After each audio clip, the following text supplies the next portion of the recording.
Awesome. There we go. Um, all right, so hello everyone. Welcome to the first installment of our Career Insight series for the fall semester, Careers in Literature and Translation. My name is Jihyun Ju. I'm seeing some familiar faces in the crowd and some familiar names as well. I'm an advisor and program coordinator here at Beyond Barnard. So we'll be hearing from two Barnard alums and one of our beloved Beyond Barnard staff members, advisors here today. Thank you so much to our panelists for making the time to join us. I'm going to drop the bios of our alums in the chat in just a hot second. There will be an audience Q&A toward the end of our program. So for our students in the room who are interested in asking our panelists a question, feel free to unmute yourself when the time comes. Okay. So we'll start off with introductions. So for our panelists, please introduce yourselves. What is your current role and what sparked your initial interest in the work that you're doing now? And anyone can jump in here to get the conversation started. It's a casual setting.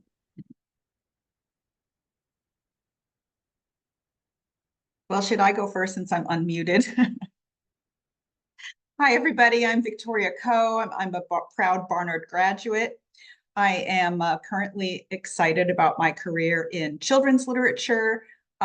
This is something I have aspired to for a very long time and worked for decades at before I was able to achieve, the career I get to have now, where I'm the author of 9 books for children so far. I've written 2 books for adults about writing for children. My most famous book is called Fenway and Hattie. It's a middle grade novel about a dog named Fenway. It's published by Penguin Random House. It's hugely popular. It's won numerous awards. And I get to have the incredible privilege of visiting elementary schools all over the country, which I do on a regular basis, which is an optional part of my job that I'd love to talk more about. I also do all of my own marketing and promo, even though I have a major publisher behind me.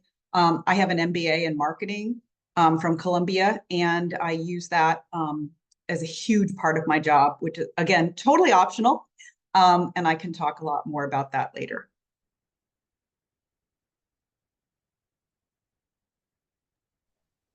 Okay, I'll jump in next. I'm Chloe Martinez, Barnard class of 2000, although I actually graduated in 2001.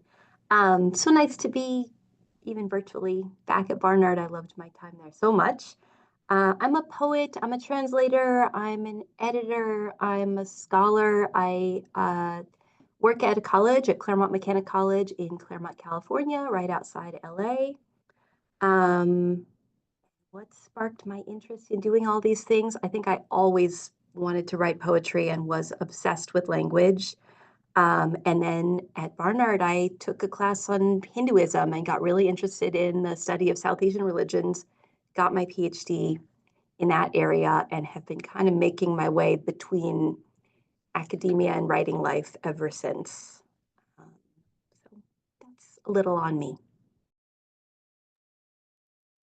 Hey y'all, I'm Stephanie Malik. As Jihyun said, I am her colleague in the Beyond Barnard office and have this sort of secondary life in the literary and publishing world, though pretty heavily on the editorial side of things.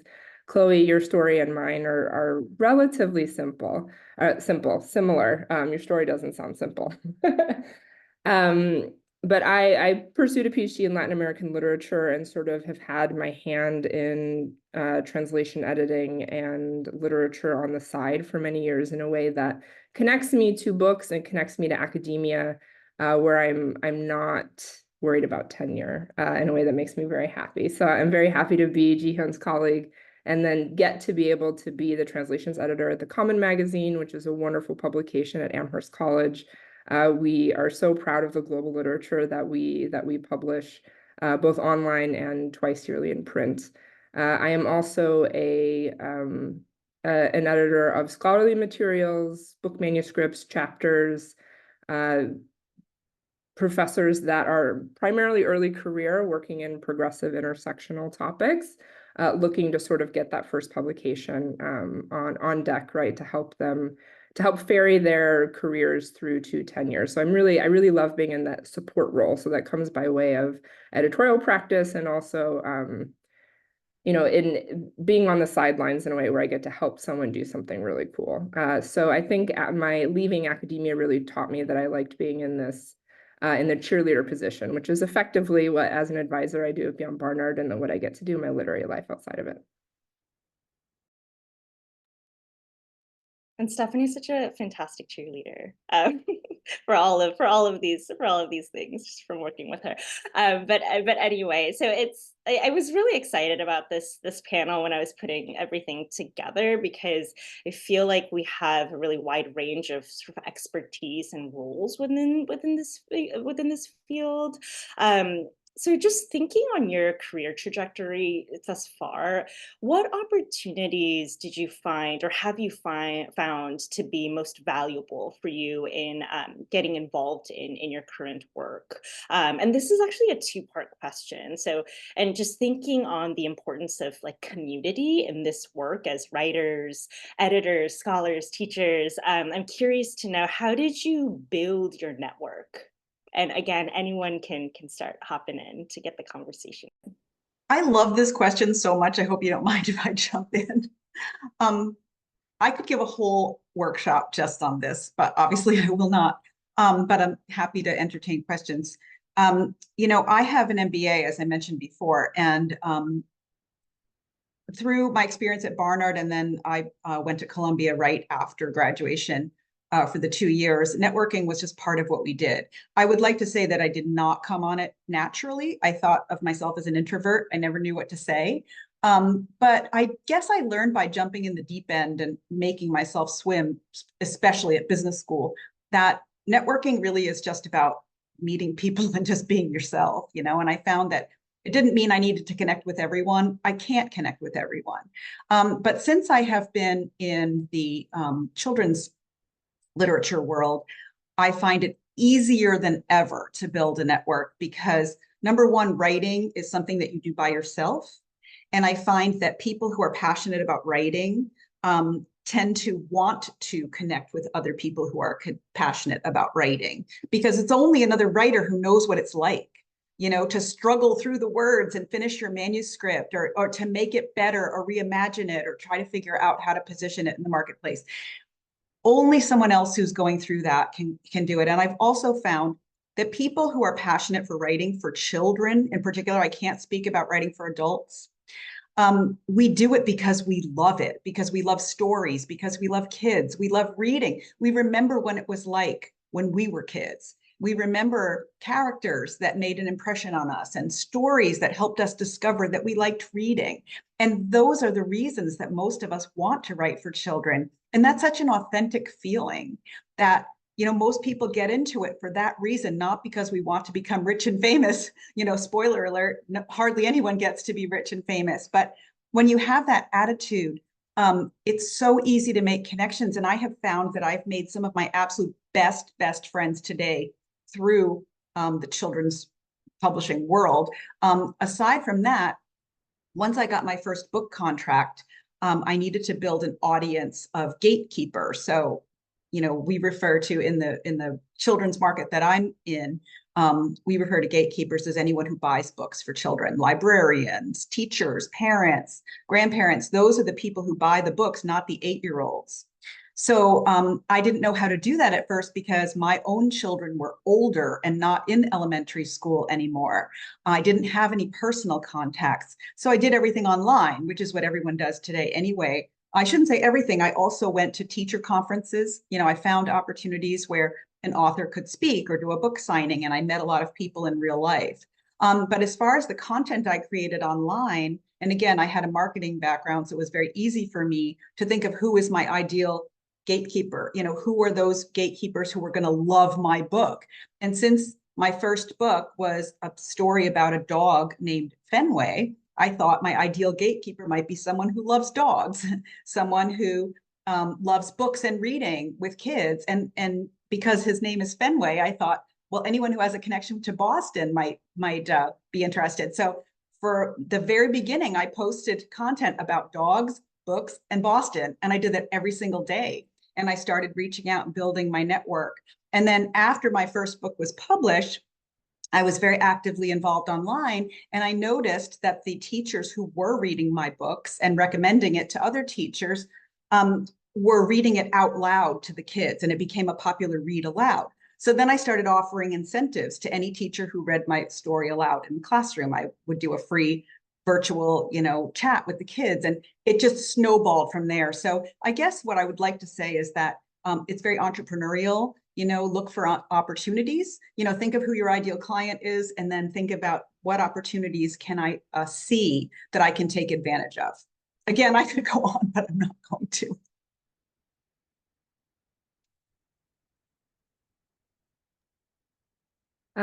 Gosh, my answer to this will be very different than Chloe. I'm interested in what you think or how you respond to it. But my interest I think, in the editorial side of things came first just from researching and writing as, an academic in training.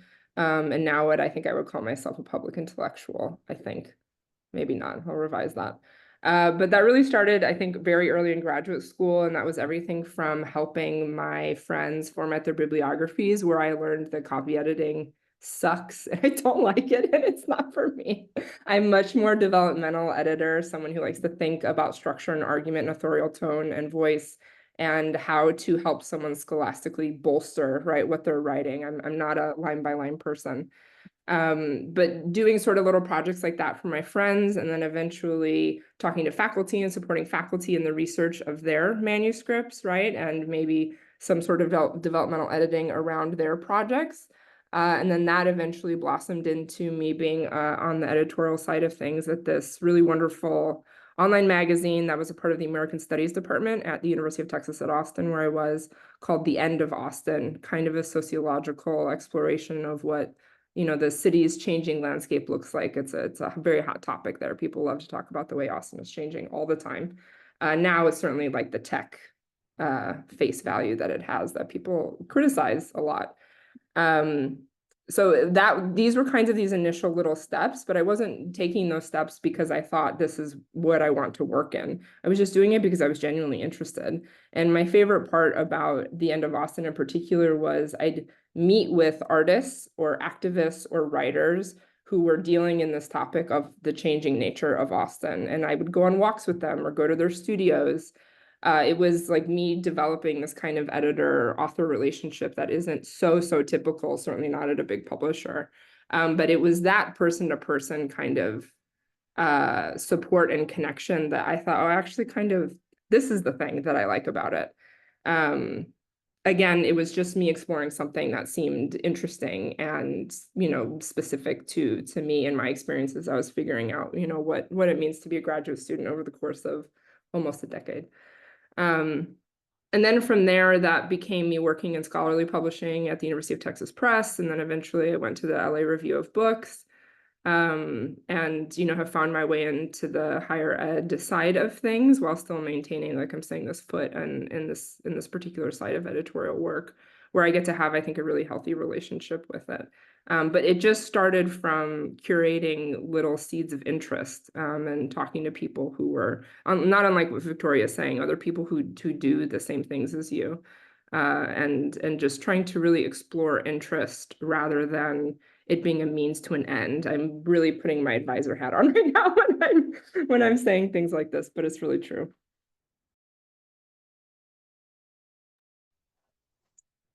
I love what both Stephanie and Victoria said. I think it's so interesting how our trajectories are always so complex and unexpected, right? And we often don't even know until afterwards the things that we're doing that are those big moments or big opportunities.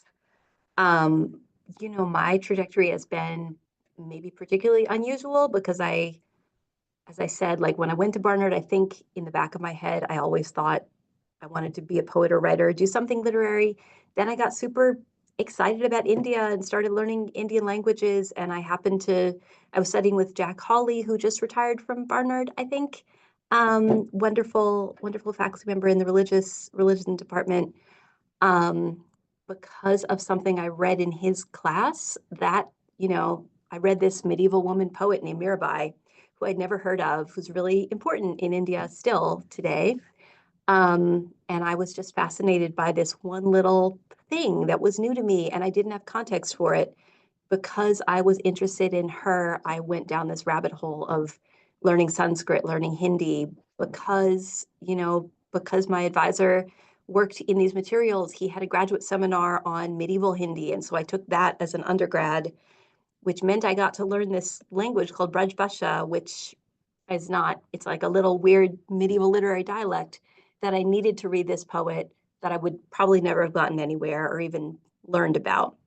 So that was sort of, those were things that sparked my trajectory toward academia. And then I was a Mellon Mays Fellow at Barnard, which was amazing and gave me all kinds of support and encouragement and opportunities. I think I would never even have been brave enough to go to the PhD without it. No one in my family had done that. And so that helped me, into graduate school and through graduate school. And then writing kind of took the back burner while I was working on learning how to be a scholar. But after a couple years in graduate school, I kind of I missed poetry and creative writing too much. And I felt really constricted by the expectations of academic writing, which are often don't write something that's like fun and readable, write something that's like an airtight box that no one can criticize, right? Um, it's a very different approach. It has a lot of value and, there are things I've loved in my academic life, but I was drawn back into writing. I kind of took a break from the PhD. I went and got an MFA at Boston University, which was just a one-year program. And that also opened a ton of doors for me because I had wonderful teachers. And one of my teachers there, Louise Glick, said, well, it seems like you've just kind of started your formal study. There's another program. It's a low residency program. You can do it while you're continuing the PhD.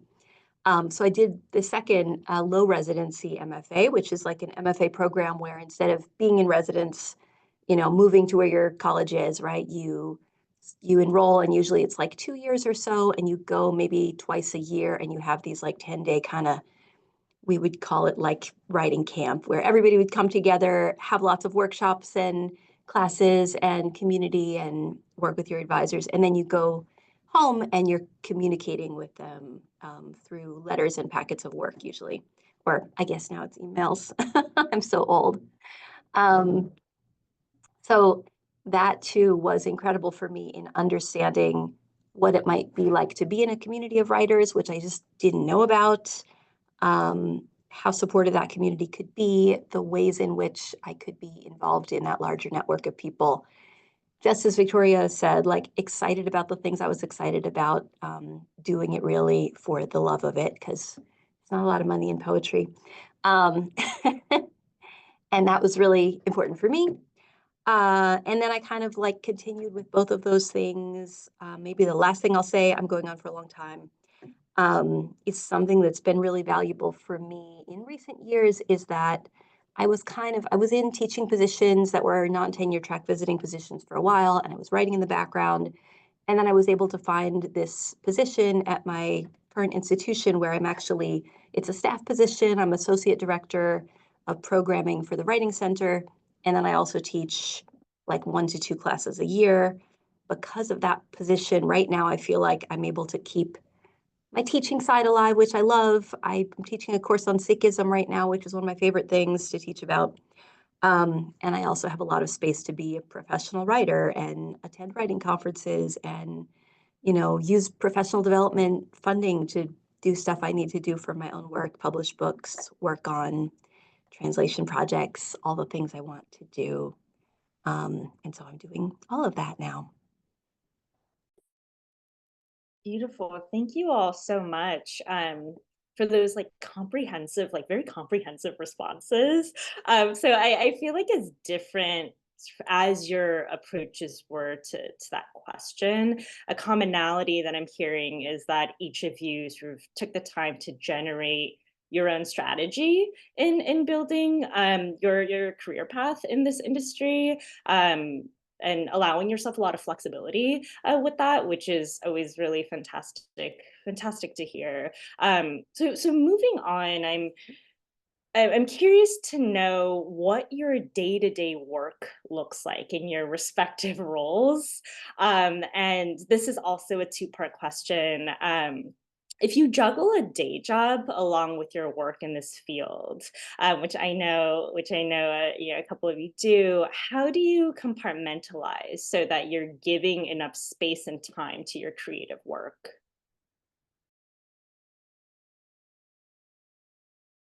I can jump in there. Or Oh, Victoria, go for it. you can jump in. I mean, I have a designated Wednesday evenings or when I read the translations queue at the Common. I'd like to say it's non-negotiable, but it's absolutely negotiable. It has to be because life things happen, such as work events at Barnard. But that's a strategy of just absolutely, it's literally in my Google Calendar that I have 2 hours of me spending time reading. I'm also supported by another reader at the magazine, and so we have once monthly meetings where we talk about pieces that we liked or didn't like or why not, that sort of thing. So just as I have a day job where I have recurring weekly meetings, this is it functions exactly the same way. In the scholastic editing that I do with this company called Ideas on Fire, if you're interested in looking it up, it's all of us are effectively freelance where we have day jobs and then do this kind of editing on the side. So I'm able to take myself on and off the schedule as I wish, depending on my workload, which is a very atypical structure for folks who do freelance. I'm very lucky with that. That said, it took me 8 years after finishing my PhD to find my way to this particular homeostasis.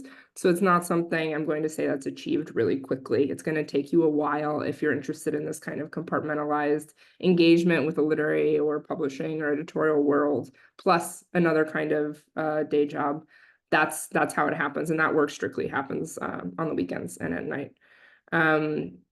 The fourth thing that I will bring up here and there is my own writing, which happens, it doesn't happen terribly often, but it often happens as a result of books that I see that are publishing. I have favorite publishers that I keep an eye on. And if I'm interested, I'll ask them for a book to review, and I'll take that moving forward. But that's very cherry picked, I would say right now, just based on my other responsibilities.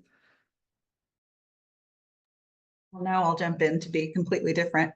I have different parts of my job that are very, very different from each other. And so I never have 2 days exactly the same. But I do prioritize my own fiction writing, which I do pretty much every single day if I'm not traveling. But it's not the whole day. I could never write for 8 hours a day. I don't think I'd be productive if I did. So I always have some sort of goal that I usually work on first thing in the morning, although I'm not religious about that. I always have a project that I'm working on, whether it's writing a first draft or revising. And then I also, as I said, I do marketing and promotion for myself, which I see as the business side of what I do.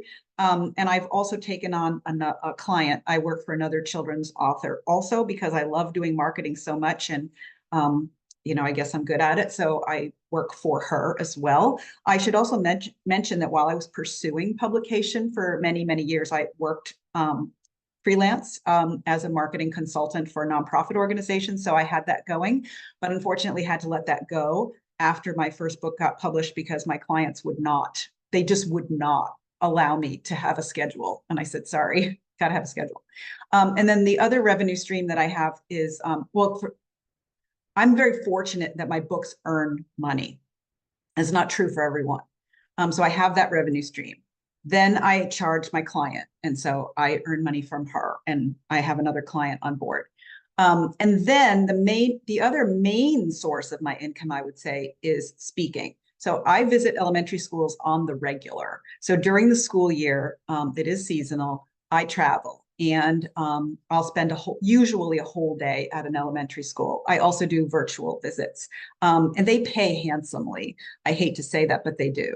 And so it's usually where the whole school has read my book. It's a popular thing where the whole school will read a book, and my first book is one of the top selections that they do, and so it's a very common thing.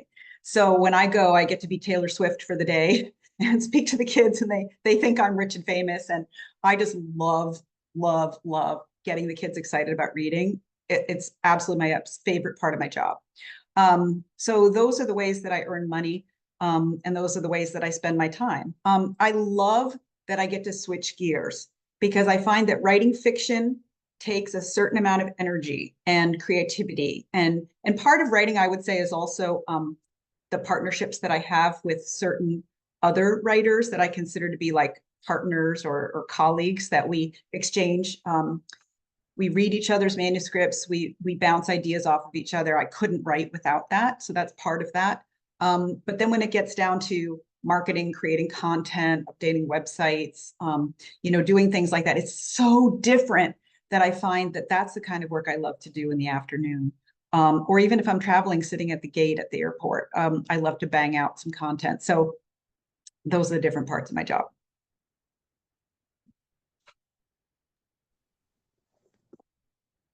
Yeah, and I love that we all have jobs that seem to have like 12 different pieces. That's how I feel mine is. As I said, I'm staff at a writing center, and in that capacity, I'm organizing speakers. I organize a writing conference. I run a fellowship program. So there's a lot of admin work related to those things, which I really enjoy. And then my kind of writing life fits around those things. I mean, also teaching. I'm teaching this semester, and so my head is very much in that. Spring semester, I won't be teaching, so I'll have maybe more mental space for writing. I would say my day-to-day is just so changeable depending on the season and what I'm doing at that time. In the summer, definitely, I get much more dedicated time to write.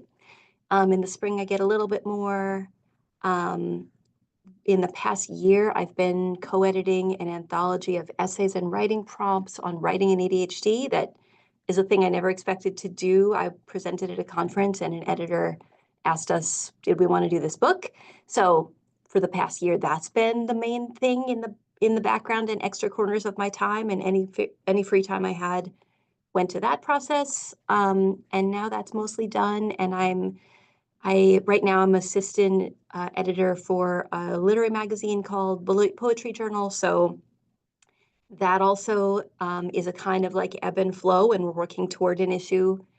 There are a lot of small meetings throughout the day and throughout the week that I might pop into to do that work, or time at night on weekends to read submissions. And then at other times that doesn't require anything of me. In terms of my own writing, I haven't been writing poems in a while. For a long time, though, because I'm working on a translation project now. So that's, if I have any free writing time, I try to sit down and translate. And I've been trying to have like a couple dedicated hours a week to that, and also to just do it in extra chunks of time when I can. But when I am able to make regular practices, that has been helpful. Over pandemic, I started just getting, when we were in lockdown, I suddenly, I think, had more sleep and time and mental space. I don't know. I was able to I would spontaneously get up at like 5 or 6 in the morning and have these couple of quiet hours to write early in the day before my family got up. That was amazing. And then that became kind of impossible. So I also think what I've learned over time is that I need to be really flexible and give myself a lot of grace in terms of my writing practices. They change, and that's okay. And there are fallow periods, and that's okay. When I was in grad school and I asked, some of my teachers who I admired the most, when do you write? What's your writing practice like? Do you like sit at the desk for 5 hours a day? I had one teacher who said, I write pretty much when I'm supposed to be doing something else, which I really loved because I definitely do that too. There's a real draw to, oh wait, I should be doing this thing. I suddenly have an idea for a poem, right? And I had another teacher who, as far as I could tell, was churning out books at a spectacular pace. And she would say, I have whole years where I can't write anything, and all I do is garden and read murder mysteries and teach. So just to say that while I think it's really helpful when I can develop a writing process, or like a regular practice, it can also come and go. So insightful. Thank you all so much for those responses. Thinking about our 20 students in the room, what advice would you give to our current students who are interested in pursuing a career in this field, but are unsure of where to start?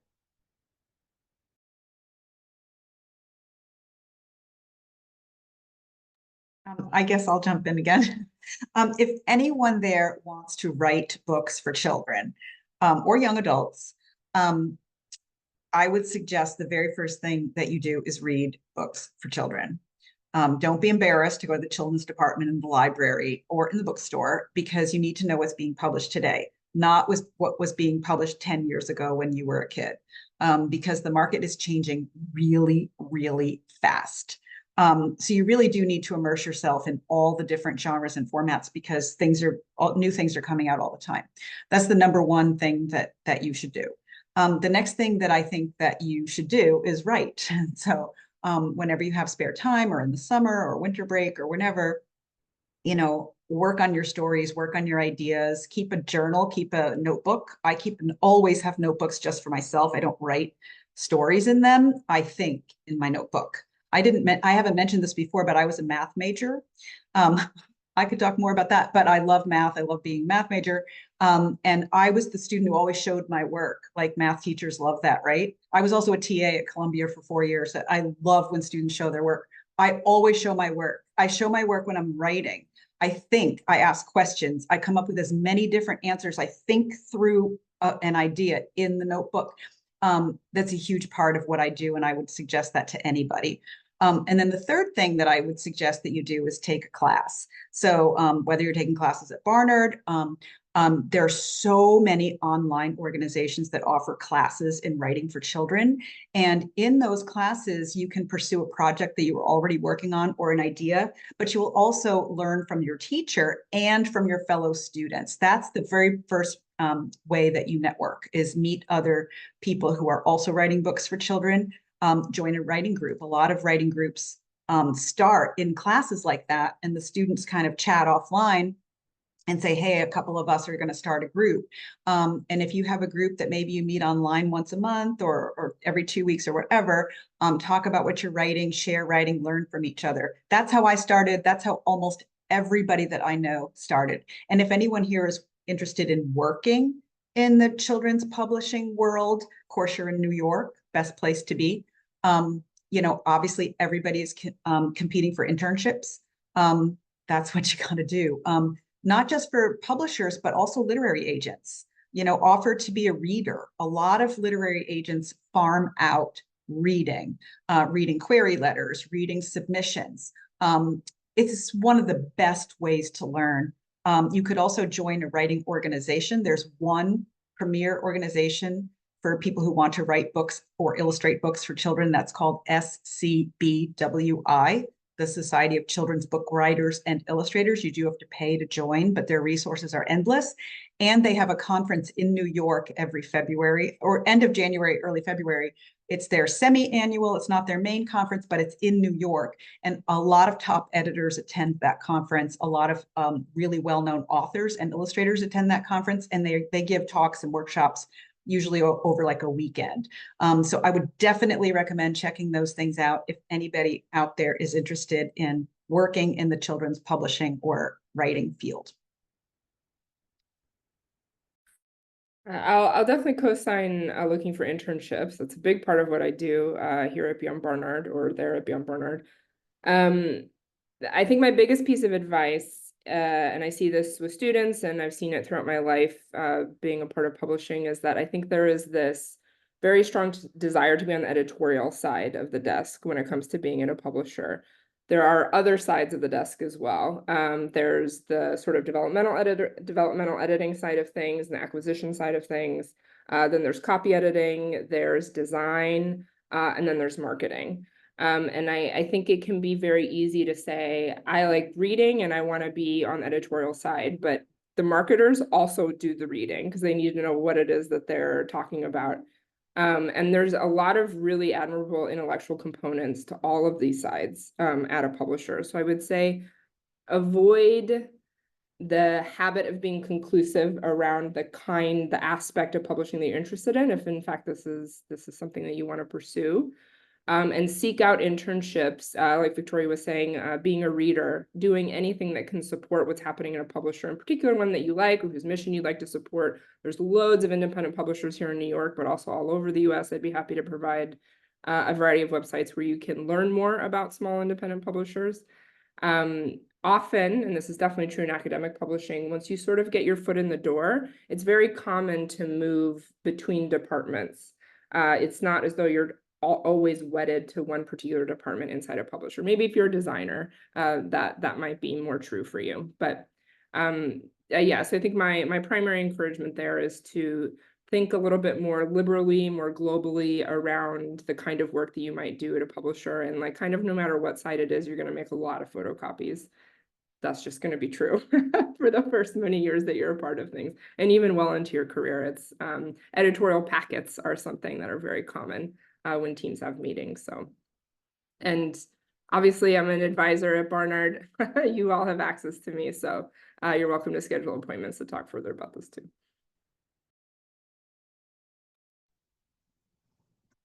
I'm not an advisor, so I feel like I don't have the wise career advice that Stephanie has to offer. I think what I would say is maybe twofold. One, in terms of becoming a writer, definitely, as Victoria said, take classes. I would also say cultivate mentors when you find, when you find someone who supports you, do the work to keep that relationship up. They will want to help you, and that can be really valuable. Make community happen for yourself. I think when I was at Barnard, I really didn't know how to do that. I am very shy and introverted, and I really thought, oh, to be a writer, you just have to like sit in like a poet's garret and like write brilliant things, right? And like what's really happening, even for poets out in the world of creative people, is community and collaboration are so important and so much a part of what we do. And you learn so much from having a writing group, having friends who are writers, going to spaces where writers are hanging out, organizing a reading, making something happen. That's incredibly valuable. And I didn't figure out how to do that until I was an adult. And when I did, that was huge for me. And maybe my weird piece of professional advice would be, if you want to do something literary, you don't necessarily need to have a literary job, I think. When I became, when I went into academia, I thought, oh man, I'm going into this PhD route and I'm never going to be able to be a creative person again. And that has not been true. And in fact, having both those things has opened doors for me. And I think even going further afield from that, I know writers who do all kinds of other jobs, and those leave space for their writing and can make for really rich and interesting writing lives. And in many ways can be less, to work in academia or in editing, like those are really high pressure and intense and competitive jobs. And in a way, I think sometimes it might be useful as a writer or creative person to find some other kind of job that you can do and go home from at the end of the day that will give you stability so that you can then have the freedom to be creative. I think there's a lot of value to that. Yeah. So we're reaching our last question.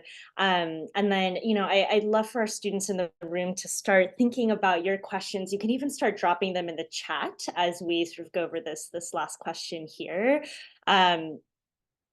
This last question, I like to ask like all of the panels that I moderate. What are your hopes for your career and your profession or industry in general? It's a bit of a heavier question, but yeah, and anyone can jump in. Wow, this is really kind of a big deal. I would say, God, I could talk about this forever, but I'm not.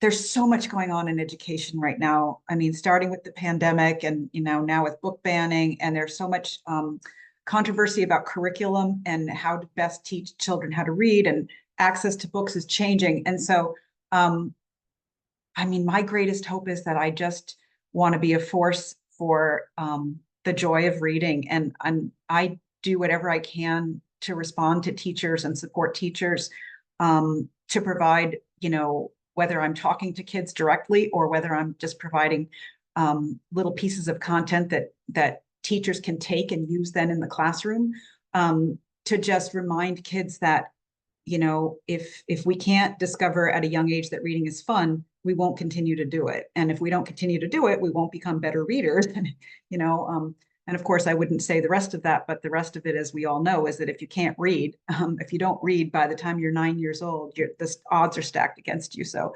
whatever I can do to, you know, promote the joy of reading and to support teachers and educators, that's what I'm all about.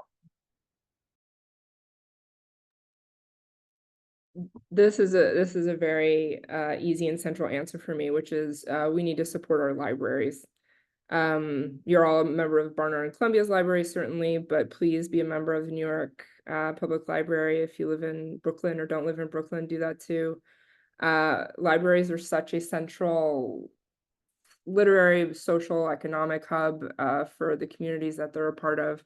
And if your library doesn't have a book, but you want it and you request it, they'll go buy it for you, right? And that's good for the author and that's good for the publisher, especially if it's a small publisher. I've always said librarians should run the world. I think that every time I meet one, they're so organized, they know how to do stuff and make things happen. You can give them 2 keywords and they can find you 50 books that are, you know, in such a nuanced lane of research that it's shocking. But so I think my hope to your question, Jihyun, is that we can find a way to continue the life of libraries. Brooklyn recently went through some pretty serious cuts, and it definitely affects. I think it definitely affects our community. My last thing I'll say is, if you're not convinced already about the importance of libraries, is to read Susan Orlean's book called The Library Book. It's about the 1984 fire that absolutely decimated over 1 million volumes of books in the central branch of the LA Public Library. And it's a really interesting sociological examination of what happened. It's also kind of a mystery, as Susan Orlean likes to write. She did The Orchid Thief as well. I'm not connected to her. I'm not marketing for her. But I think it's a really good example of why libraries matter so much. That's it. Go libraries. I want to quote that librarians should run the world. Yeah, hard agree. And go libraries. I agree. I mean, of course, supporting libraries, supporting small bookstores, all of those things are so close to my heart. I think my hopes for my profession industry, which I guess I would call, you know, literary worlds as well as academia, are that they continue. I feel like they're all a little bit under threat right now. That academia continues to be a place where we can have free exchange of ideas and feel safe to do that, which feels iffy right now to me. Certainly that people who want to do creative work and who want to study something weird and obscure, like a medieval North Indian woman poet saint, like that there will always be space and resources to help us do that, especially if you're someone who doesn't come from a family where everyone has done that before, right? Where you might be first gen or feel marginalized in these worlds. I hope that those opportunities keep being opened up as they were to me. And my hope is always that I can be someone who can keep passing those opportunities on to others. And for myself, my hope is just to be able to keep doing what I'm doing and that it has a reader somewhere and that it makes a difference to some reader. Oh, those responses were all so like beautiful in their own ways.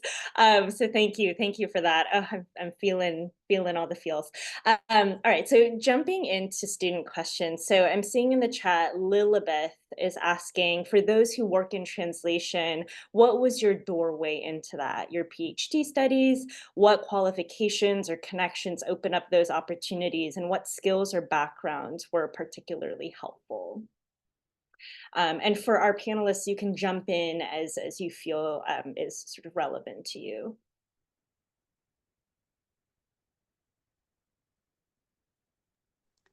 Okay, I can jump in.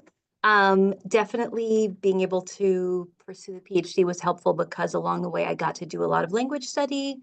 And so I studied Hindi, Sanskrit, medieval Hindi. I got a lot of cultural context for those things, right? I really, for me, it's important even as a literary translator to really know the world that I'm translating out of. And so my studies were really helpful for that. But in terms of qualifications to be a translator, I don't know that there necessarily are any. And in many ways, I waited to start right now I'm working on a book of these translations of Mirabai. I waited 20 years to start working on that book because I thought that I needed some kind of special qualifications or go ahead. Even after I had a PhD, I thought, well, like I'm not South Asian, someone else should do it. Maybe I'm not the one. Maybe there's another scholar who wants to work on these materials. I was waiting and waiting and waiting. And then at a certain point, I thought, no, I've put in the time with these materials. I have the knowledge. I have practiced my craft for a long time, and I'll try doing them, and I'll put them out in the world and see if people respond to them. And if they do, that's a good sign. So on the one hand, yes, you need to know your craft and know those languages. On the other hand, you need to just start doing it, in my opinion. Yeah, Chloe, I obviously echo and support what you said. My first response to this is a little bit with regard to my role as translations editor at the Common, which is that when authors submit through Submittable, which is a very common portal for authors to submit things to various publications, a cover note is included where the author is invited to just explain what their connection is to the text, why they're interested in it, and I always read those. And it's not, if I didn't like the cover note, it's not as though I won't read the submission. I will read it anyway.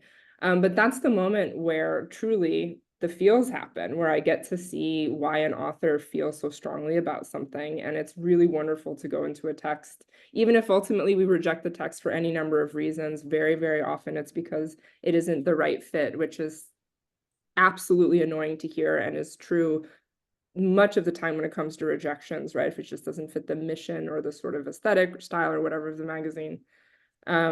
It's a really wonderful way to be able to connect a little bit with the author or the translator, right? Their connection to the author and then the text sort of secondarily. Everything that Chloe said about being connected to this world through my PhD is true, but really and truly for me, it started in high school.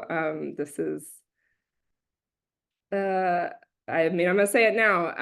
I, in my AP English class read Isabel Allende's The House of the Spirits, and I thought, this is good. This is this is earthy and connected to nature, and it's a woman, and I just hadn't read writing like that before because we were reading John Donne and these other kinds of romantic authors, and it was just the style of writing that I really liked. And so then my high school brain's mission was to be able to know Spanish well enough that I could read her in translation. As I understand, she typically actually writes in English, and then her work is translated to Spanish. So that was kind of how it started, and that's what promoted my pursuit of Latin American literature. But as I said earlier, with my sort of response around getting into the editorial side of things, I entered an academic degree program with the idea of being an academic, right? And being a professor and pursuing that kind of life. And you have to go into any kind of experience like that with very open eyes, knowing that things, not that they might shift, but that they absolutely will. And you have to be flexible in reacting to the way you approach what you think your career might look like. So yes, my PhD absolutely fomented my interest, and that connected me to authors and writers just by virtue of, being in these kinds of programs. That's how those kinds of connections come. It's not even intentional networking. It just happens because of, who you meet. I hope that was sufficient enough. It looks like there's a question. Yeah, so we'll go to the second question, the chat. I think that one popped up first, and then Yubika will go to you as well. So seeing that Ida is asking, how can aspiring writers make their work stand out?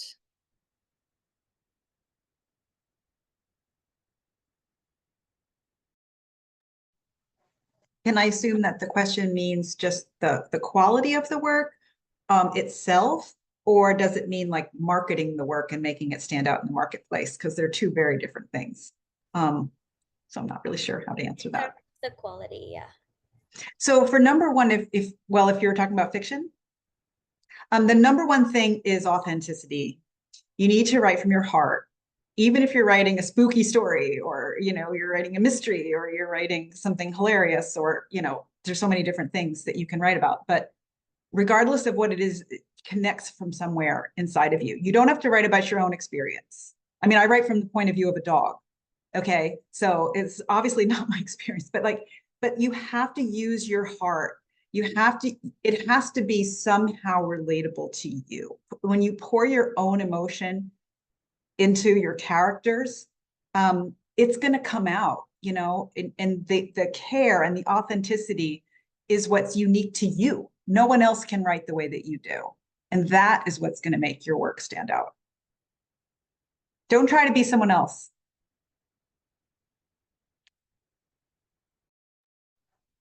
Maybe one extra add-on, I totally agree with all of that, is regardless of the amazing quality of your work, it will take a while for it to find a home and audience, and you just have to keep working on it, be determined, be willing to send out work and get submitted a lot, and get rejected a lot.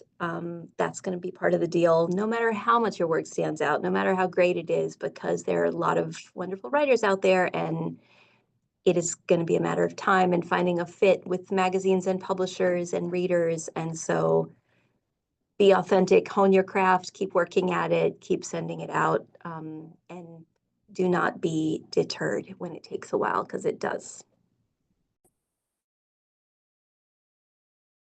Thank you.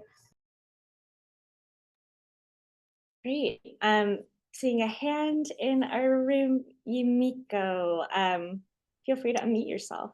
Hi, thank you so much. So I have a question for anyone who is an editor or has clients or anything, or is a writer in general. How do you help writers structure their manuscripts when it's really disorganized and they're not quite sure what they want to say during the first draft? And how do you go about working with a writer and deepening the second draft? Or are you just a writer and is trying to find out what you're trying to say?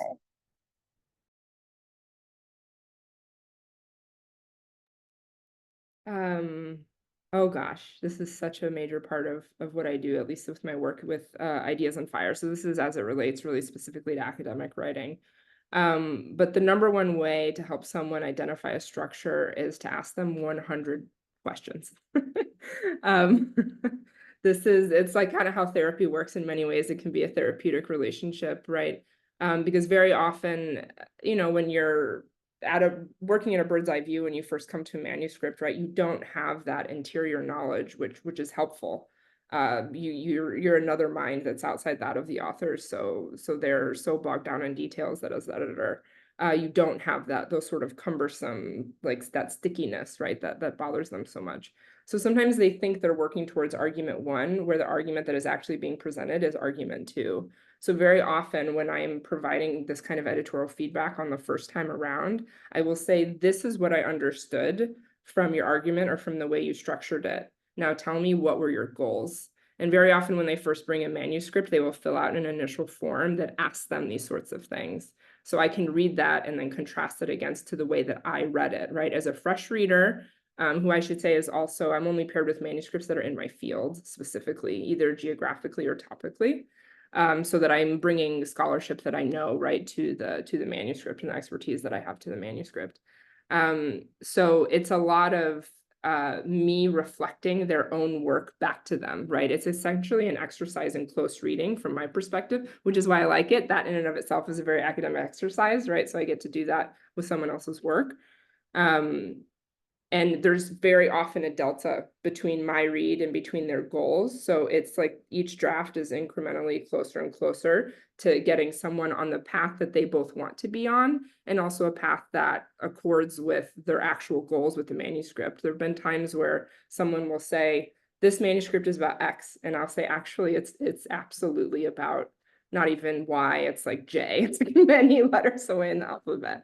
And so sometimes, you know, their goal is adjusted based on what they set out to do, or they're set out to do something and just don't have the data or the anecdotes or, you know, the resources to support it. So they have to reassess. So in those ways, when really big changes need to come, it is really about coming to them with like critical discourse that's also very focused on helping them move forward. You've all gotten responses back from faculty members where you've submitted a paper and they just say something like, work on this or reword, and you think, but what does that mean? And so that's not a part of the kind of feedback that I give. And it's also a part of the work that I do with this organization, Ideas on Fire. All the editors work in this way. This isn't specific to me. I'm not just talking about the great feedback that I give. This is the way that we're trained. It's about questions asking, and it's always about reflection. So you're getting like an interlocutor with the manuscript. It can be really complex and it can take a long time, but I like it. It's really rewarding.